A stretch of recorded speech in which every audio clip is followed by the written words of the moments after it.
warahmatullahi wabarakatuh. Kami dari kelompok 1 akan memaparkan materi dari topik 1, yaitu desain pendidikan anak usia dini dalam perspektif Al-Quran dan Hadits.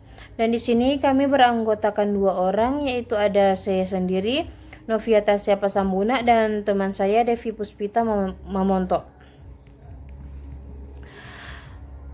Desain pendidikan anak usia dini dalam perspektif Al-Quran dan Hadits. Pentingnya pendidikan anak usia dini dalam Islam.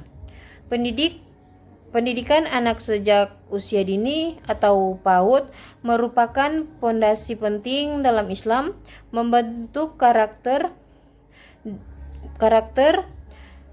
dan masa depan generasi anak dipandang sebagai amanah yang harus dijaga dan dididik dengan sebaik-baiknya. Anak sebagai amanah ilahi. Anak adalah amanah dan perhiasan dunia, sebagaimana disebutkan dalam Quran Surat Al-Kahfi ayat 46, yaitu kewajiban mendidik mereka adalah prioritas. Kemudian ada usia emas atau golden age. Pendidikan yang diberikan pada usia emas sangat menentukan perkembangan kognitif, emosional, dan spiritual anak di masa depan. Kemudian ada membaca dan mengajarkan Al-Quran. Hadis Rasulullah Shallallahu Alaihi Wasallam menekankan pentingnya belajar dan mengajarkan Al-Quran, yaitu sebaik-baik kalian adalah belajar Al-Quran dan mengajarkannya. Hadis riwayat Bukhari. Kemudian ada landasan Al-Quran dalam pendidikan anak usia dini. Al-Quran memberikan panduan komprehensif mengenal pendidikan, dimulai dari perintah dasar membaca hingga konsep pendidikan yang mendalam. Ada 1 perintah membaca Quran Surat Al-Alaq. Ayat 1-5 Surat Al-Alaq adalah wahyu pertama, menegaskan perintah untuk membaca dan belajar sebagai langkah awal pendidikan. Dan yang kedua ada fondasi tauhid dan akhlak. Penanaman tauhid atau keesaan Allah dan pembentukan akhlak mulia merupakan fondasi utama yang harus diutamakan sejak dini. Prinsip pendidikan anak usia dini dari hadis. Hadis Nabi Muhammad Shallallahu Alaihi Wasallam menyajikan metode praktis yang berpusat pada kelembutan, kasih sayang, dan pembiasaan nilai-nilai agama sejak usia muda. Kasih sayang dan kelembutan. Meneladani Rasulullah Shallallahu Alaihi Wasallam dalam mendidik, yang selalu menggunakan kelembutan dan menjauhi kekerasan fisik maupun verbal. Pengenalan dasar agama. Mengajarkan dasar-dasar agama seperti mengucapkan salam, berdoa, dan membaca basmalah dalam aktivitas sehari-hari. Kemudian ada pembiasaan nilai moral. Pentingnya pembiasaan nilai moral dan akhlak yang baik secara konsisten untuk membentuk karakteristik anak yang kuat. Lalu kemudian ada konsep holistik pendidikan anak usia dini Islami. Pendidikan yang efektif harus menyeluruh, menstimulasi semua aspek perkembangan anak sambil mengintegrasikan nilai-nilai religius,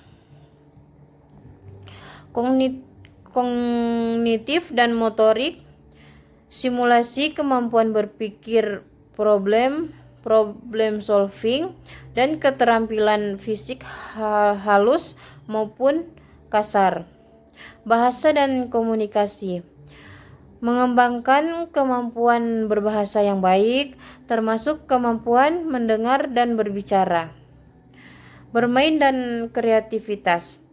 Optimalisasi potensi anak melalui metode bermain, eksplorasi, dan cerita Quran yang edukatif.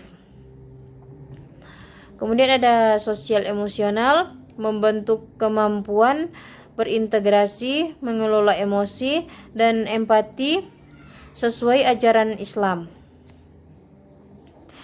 Kemudian ada integrasi nilai karakter, menyiapkan nilai religius dan karakter mulia dalam setiap kegiatan pembelajaran harian. Metode pembelajaran berbasis Al-Quran dan Hadits. Pembiasaan pranatal, membiasakan anak mendengar dan menghafal ayat-ayat Al-Quran sejak dalam kandungan dan usia balita. Kemudian ada kisah Nabi dan sahabat, menggunakan kisah-kisah inspiratif sebagai media utama untuk menanamkan nilai moral dan kepahlawanan. Yang ketiga ada pendekatan menyenangkan, menerapkan metode yang kontekstual dan menyenangkan seperti storytelling atau bercerita. Kemudian ada role play dan visualisasi. Studi kasus implementasi pendidikan anak usia dini Islami. Program-program nyata telah menunjukkan keberhasilan dalam menerapkan kurikulum berbasis Al-Quran dan Hadits, menghasilkan perkembangan positif yang signifikan pada anak. Ada satu program tahfiz balita, contohnya contoh implementasi program tahfiz balita di Martaba Al-Makki Pekanbaru yang fokus pada pengenalan dan hafalan juz amma. Kemudian ada 2 peningkatan perkembangan anak. Hasil studi menunjukkan adanya peningkatan pesat pada aspek perkembangan moral atau akhlak, kognitif atau daya ingat dan sosial emosional anak. Yang ketiga ada peran guru dan orang tua. Kesuksesan program sangat didukung oleh peran sinergis guru sebagai pendidik profesional dan orang tua sebagai teladan utama di rumah. Tantangan dan solusi pendidikan anak usia dini Islami, yaitu ada teknologi, ada adaptif kurikulum, ada globalization, dan kemudian ada inovasi. Tantangan modern. Anak usia dini menghadapi paparan teknologi yang masif, dampak globalisasi dan perubahan sosial yang cepat dan memerlukan perhatian khusus. Solusi strategis, penyusunan kurikulum berbasis nilai Islam yang adaptif, inovatif, dan mampu menjawab tantangan zaman. Diperlukan juga kolaborasi erat antara semua pihak. Peran orang tua dan guru. Orang tua pendidik utama. Orang tua adalah madrasah pertama. Mereka bertanggung jawab menanamkan iman dan adab sesuai pesan Luqman kepada anaknya. Quran surat Luqman ayat 13-19. Guru fasilitator pembelajaran. Guru berperan sebagai fasilitator, inovator dan mitra orang tua dalam mengimplementasikan pembelajaran Islami yang menyenangkan dan mendalam. Pentingnya komunikasi. Kunci keberhasilan terletak pada komunikasi yang lembut, konsisten, dan saling mendukung antara orang tua dan guru. Dan yang terakhir ada kesimpulan dan aksi nyata investasi masa depan umat. Pendidikan anak usia dini berbasis Al-Quran dan hadis adalah investasi jangka panjang untuk menghasilkan generasi penerus yang beriman dan berkualitas. Yang kedua ada mewujudkan generasi berakhlak.